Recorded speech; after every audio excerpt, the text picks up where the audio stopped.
we understand what the clinicians are thinking, saying, doing. We can lend that expertise to the research team to help them sort of evolve with that discussion. Welcome to Transforming Medical Communications, a podcast by MedComms experts. We share medical communications insights and advice from the best and brightest in the industry to find out what they're doing to push our industry forward. Here's your host, Wesley Portegies. Welcome to Transforming Medical Communications, the podcast where we explore bold ideas shaping the future of medical affairs. I'm really excited that we're joined today by Sean Chevrolet-Collins, who is the Director of Scientific Communications and Content at Astellas. And with over 13 years of experience in medical communications, Sean is a specialist in creating cohesive pipeline narratives and aligning cross-functional teams to communicate therapeutic area leadership effectively. In this episode, we're diving into Sean's approach to creating these cohesive therapeutic area narratives and how medical affairs orchestrates the strategy and the value of storytelling and gaining trust among audiences. Sean, welcome to the show. Thanks a lot. Very excited to be here today. Glad to have you. Sean, maybe to open the floor here, what was your driving force behind your decision to specializing in medical communications, and how did you go about that transition? Sure. While I was in grad school, I realized that I was not interested in staying as a bench scientist. And so I was exploring different potential fields and opportunities. And I also thought a lot about what did I enjoy in my career. And I think I really liked presenting data, writing, reading, and working with others. So I was lucky enough to have the opportunity to find MedComms job right out of grad school. So I just took a plunge, and one of the things that really helped me was that my background was in neuroscience, and the first job was within Alzheimer's therapy. So that made an easier transition as I began to learn what medical communications was, and I really enjoyed it. And that was my starting point for hopefully quite a bit of time and hopefully many more years to come in MedComms. Amazing. Well, I wish you the same. So we're going to talk about therapeutic area narratives today. And I was wondering, could you, in very simple terms, explain what this means? What is a therapeutic area narrative? Sure. So the therapeutic area narrative is creating a cohesive story that matches both the assets that are in the development pipeline with some of the, approved products, and trying to teach someone externally what the company is sort of all about. So in my experience, this was a lot about oncology and understanding this whole pipeline of different compounds, where they fit in, and where Astellas is working, as well as where we're going as a company from a research perspective. You're saying, like, in the typical setup, a company may have like a portfolio of products that in the same therapeutic area. All of those products typically have their own narrative, and this is kind of the umbrella narrative that talks about the company's positioning in that particular therapy area. Is that how I should understand this? Absolutely. I think that's a great way to say it. Oncology is a big field, so thinking about where is the company going, and also understanding with clinicians. So if there's someone who's treating patients with prostate cancer, understanding, would they potentially be interested in collaborating, having patients be involved in a clinical trial, understanding what new therapies might be coming. So trying to engage with them and hopefully get their interest, and also understand what we're doing and where we're going, hopefully. That makes sense. So why is this important? Let's start with that. What would happen if a company wouldn't have one? At this point in time, we're really fighting for attention. So I think one of the key things is, we have about a minute or so of someone's time, and we want to make sure that they understand. I think of something like a Congress where there's hundreds of different booths and hundreds of different companies. If we're lucky enough to have someone walk by, I'd like them to know within that minute, what does Astellas stand for? What are we trying to do? And they can see whether or not that's interesting to them. So I think without a story, you might see lots of compounds with a bunch of different letters and numbers, and you don't understand what are they doing, where might you fit in? So hopefully it's a touch point where a clinician or another stakeholder could see, okay, here's a company I've never heard of. What are they doing? Does it relate to something I'm interested in? Or if not, that's also okay, and move on to someone who might be of more interest. But I think there's also a way in which companies sometimes think about like their technology, or they think about a lot of other factors versus what is the actual story, right? What are you actually hoping to accomplish? Ultimately, every drug company that's out there is, hoping to treat patients in a way that will benefit them.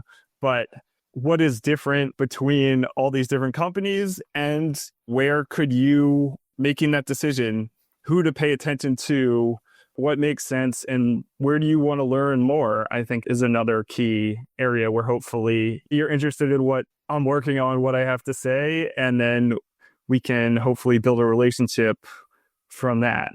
So basically, this is driving awareness among healthcare professionals that a company is active in a particular therapy area, which typically spans then across those different products. So like musculoskeletal disorders or neuromuscular disorders, or as a physician, you would know like this company is active there, and I wouldn't be like surprised perhaps to see you with a booth at a conference. But then within that portfolio, there's of course multiple elements. So that's what you're saying, right? Exactly. I would hope if you have that touch point and you're interested in it, you would see, okay, they have some data. I'll go consider their poster, or I might have a patient who might be a good candidate for a clinical trial, or they might be leading an educational program, or whatever sort of point. It's really just opening the door to start a conversation and to see, does this make sense? Could we work together? Do I have something that you would be interested in learning more about?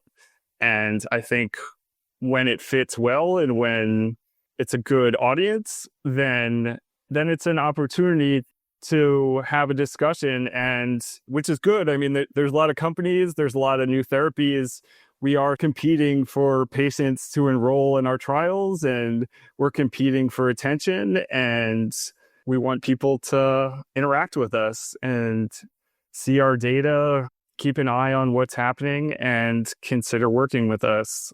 That's sort of the ultimate goal, is that we want to have healthcare professionals who are engaged and that we can continue to work with, and have that sort of give or take relationship where we work together. We have people who give us advice, work with our trials, interact with our publications, whatever sort of aspect they're interested in, we want to work together. That's what we're looking.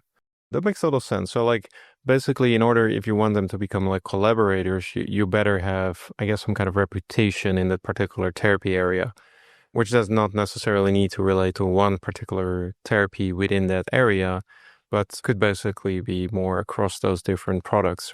And from the company perspective, they may want to consider, we may be thinking about therapy in a totally different area, and we want to figure out who has expertise, who would consider working with us.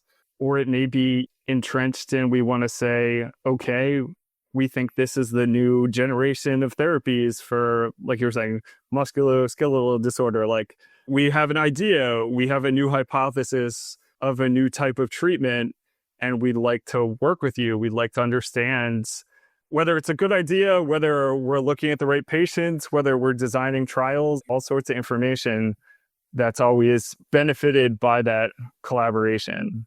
Absolutely. So I would like to delve more into like how you can achieve that. But before we talk about the how, I would actually like to talk about the who. For me, as an agency leader, I work with so many different people in the industry. But when I'm just thinking about it, I don't think I've ever encountered anyone like focusing on this in particular. Most people I speak with, I would say, are responsible for a product, typically from the medical affairs side. So who in the organization is typically accountable for doing this, if anyone? So, I mean, I think that is, as you're saying, it is often a gap. And I think it is a nice place for medical affairs to be involved. and be that bridge between the research and development and the clinical development team. And they're very focused on generating the data, enrolling patients, trying to bring therapies to regulators and progress. And I think we have a really good position in that to stop and think. We know what happens with products that are approved and to bring that expertise in. And I think it's a best practice early on to think about, especially once you start to have some clinical data and you're thinking about, okay, we have data, we want to present it. And you really want to think about when this is the first impression, what do you want to do? What do you want to say? Who do you want to reach? Who do you want to communicate with? And that's where I think medical affairs, medical communications is really well suited. Also, to your point, in my role, I don't just have one compound, I have the whole pipeline. And so that also gives a unique perspective where I can see what's happening between different compounds and think about what's similar. And, we also have to think about if we have other therapies, other products, how do we want to think about them together? How do they fit together? Are they serving similar patients, different patients? And so in that way, we're sort of unique. And one of our other partners who I hadn't really worked with before I did the pipeline was that the corporate communications team was the other group who was working in a similar way in communicating what the pipeline is to investors and other stakeholders. And that's where I found a really productive collaboration with them, where our audience is slightly different, but also what we want to say is really along similar lines, because we want external people to understand what the company's doing, where it's going, and hopefully to be excited about where we're going, what our assets are, and hopefully get excited about one of them, want to learn more is the goal. Absolutely. So thanks for clarifying that. That's extremely helpful to know. And in particular, the takeaway for me here is it's the people responsible for pipeline communications that would typically then be doing this, right? And now we've clarified that. Can you tell me a little bit more about very high level, I guess, the three major steps you need to take to develop therapeutic area narrative, and maybe assume a situation where it's currently non-existent, right? So let's say there's a company that have a few compounds in a therapy area, but they haven't really taken this step yet. How would that look like? I think the first step is just having a lot of internal discussions and finding out, as you said, sort of who are the stakeholders? Who are we actually working with? So for instance, like I said, corporate communications was someone that I hadn't thought about. There was also the head of oncology research, and some of our heads of the whole development head is another person. So thinking about them as stakeholders. And then, so I say step one is figure out who they are. Step two would be have a discussion with them. And you always want to bring to that discussion ideas for them to engage with. You don't want to just walk in and say, so what do you think about our research in this area? But build a straw man for them. Say, this is what I was thinking. Is that along the right lines, or what am I missing? Where do we sort of need to go? And then the next step would just be creating a short story. Now that could be like a 1-page type document, or it could be a slide or two. From my own experience, one thing that we did was I just had like an image of the human body, and I was trying to put our different assets on different parts of the body and seeing which ones might overlap. That was starting point for me, just to say, okay, we see that these are focused in a similar area, and how do we divide that up? Because again, a lot of these pipeline assets may have very high potential, and there may be scientific reasons or business reasons why they get explored in a specific way. And you want to talk to the stakeholders to understand sort of the logic behind it and where it's going. And then I see our role as being the one to put it back together, right? Getting those insights, and then we're the communicators. We want to put it together into the story. so that we can be used and shared. One of the key things is that we want to have a consistent voice from all of our internal stakeholders whenever they're interacting with someone, because a lot of times we're interacting with the same people. So we don't want to tell them different things. We want to tell them the same information. Consistency is so important when communicating, both internally and externally. I couldn't agree more. So, and that actually leads me kind of to my next question. How do you make sure that the people working on the product level are aware of the therapeutic area narrative, and how can they actually use it in their day-to-day? The key is building relationships and communicating with them. So the only way that they know it exists is if you tell them and you continue to work with them. For me, I would do things like send out a monthly newsletter or send out other quarterly updates, monthly newsletters, different types of information, just to make sure that people know who I am, what I'm doing, and this is the story. Now, I think another key point for us on the pipeline is at big scientific congresses, especially ones that are crossing different therapy areas like an ASCO or some other meeting where there's lots of different parts coming together at one big meeting, or a big neurology meeting, something where there's different types of people and they come together. That's another key touch point to make sure. And again, that's also a time where internally people are coming together and thinking about, we have pre-conference meetings, we have a booth, we have these KOL interactions, we have all different things that are happening. So sort of inserting myself into those planning meetings, those activities, and making sure that the team does. I can't speak for every company, but usually there's core team for each asset, and making sure that you have regular interactions with the lead of that team, just to make sure that they're aware of you. And for me, it's a lot about thinking about, how can I help? What can we do? And checking in a lot about, do they have data? Because I think data is a great point for communication activities to think about, okay, we have something new. What do we want to say? How do we want to say it? And what is our objective of that? The point of the data is not just we have it and we want to publish it or we want to present it, but the point is that we have something that we want to say. I think a lot for the pipeline, a lot of that can be really focused on the mechanism of action and thinking about how you would frame that.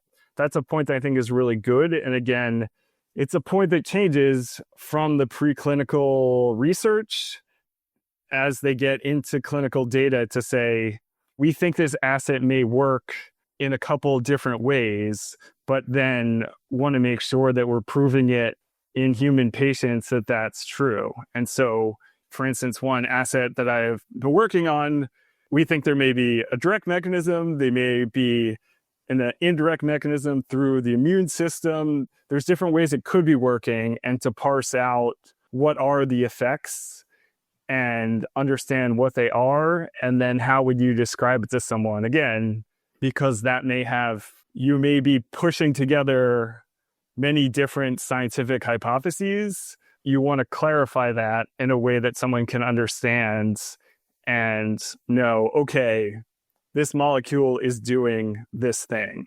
You want to get it to that point the same way as on the investor call, they may say, this is whatever, a beta-2 antagonist. That's it. That's all you get. So you want to make sure that you're pin it down into something concise and understandable so that someone can recognize what it is. And for me, and the booth has been a great example, one of the things we spent a lot of time on for the booth was drawing mechanism of actions of different compounds. That was a great way to talk about with the team, this is what your data said.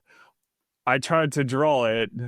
Is this accurate? Or how can we modify it in a way that will communicate what we hope it's doing to a patient? And I think that was another great, to get back to the sort of bigger therapeutic area narrative. As we put these different mechanisms together, we wanted to do them in a way that was similar, and to think about how is this mechanism similar to other compounds, and how can we show them in a way that might be similar so that you will understand some of the similarities and differences between different compounds. Is MedComms evolving faster than your team can keep up? You're not alone, and you don't have to navigate it alone. Wesley Portegies, host of Transforming Medical Communications, is offering a limited number of free 30-minute consultancy sessions for medical affairs professionals. Whether it's medical communications, field medical, or medical affairs training, these sessions provide an opportunity to address your real-world challenges, pressure test ideas, and walk away with practical strategic insight for your team. No fluff, just strategy. Follow the on-screen link or in the show notes to book your free session now. Would you be able to give me an example of success story? A success story where having a well-defined therapeutic area narrative for the organization really, really paid off. From my opinion, obviously I'm a little biased because I worked on it. Where I really thought about it was in terms of that pipeline booth and putting materials together. And prior to my time, a lot of our booth was very focused on different assets in different stages and different mechanisms or modalities for them, whether it's monoclonal antibody, small molecule, whatever it might be.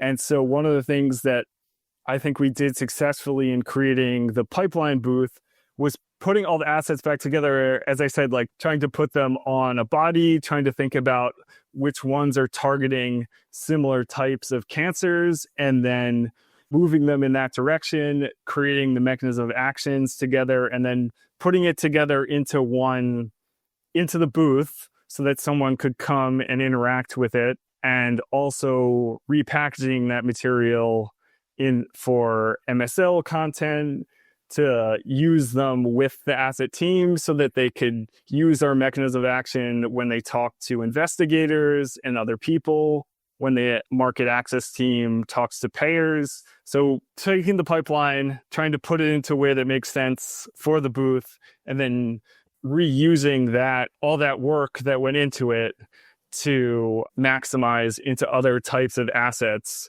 so that other stakeholders can use it, and also that it's all with that consistent voice, consistent visualization, so that you hopefully are thinking about it in the way that, I'm thinking about it too, where the pieces are fitting together into a larger puzzle, not just sort of individual things laying around.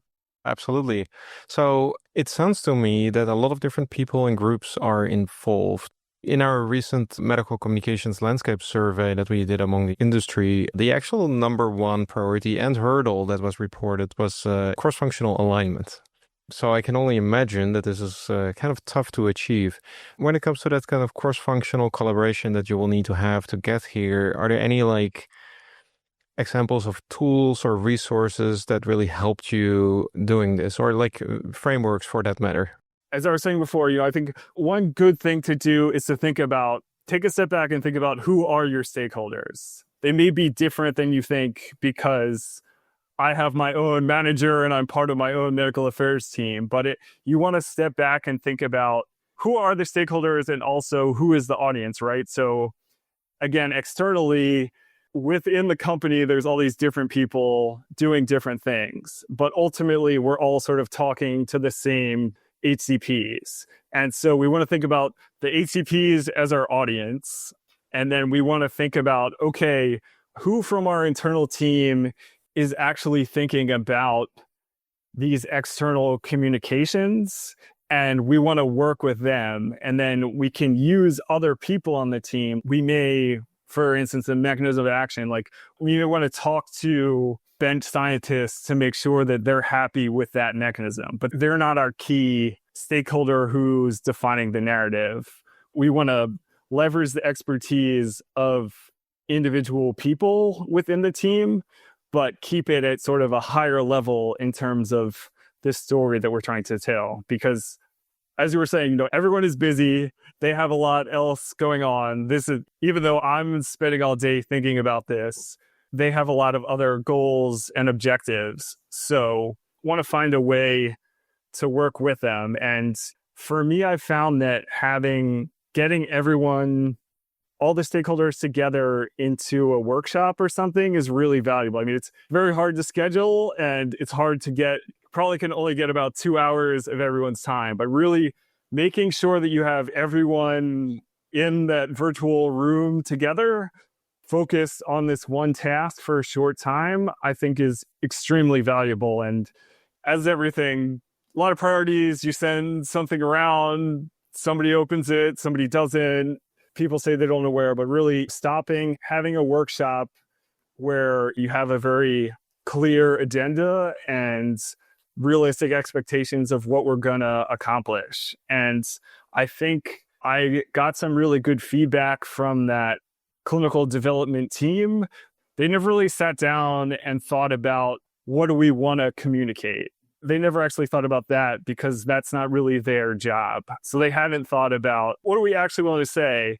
And it brought up a lot of really good, discussions, disagreements, ways to think about what is the story, what is the positioning, and working through that with the team, I found really exciting, and putting into my own MedComms perspective bias, then I can take it and try and create a lexicon, trying to create a basic communication platform, think about a publication strategy, but that's post-meeting work. I think the key thing is really just getting everyone there and focused on a specific task to really maximize what do you need from them. And I found that extremely productive. And in my experience, a lot of that isn't really happening until late phase 2 timeframe, where they're working toward designing a phase 3 study, or they're working towards an approval, and all this information is already out there. There are already publications.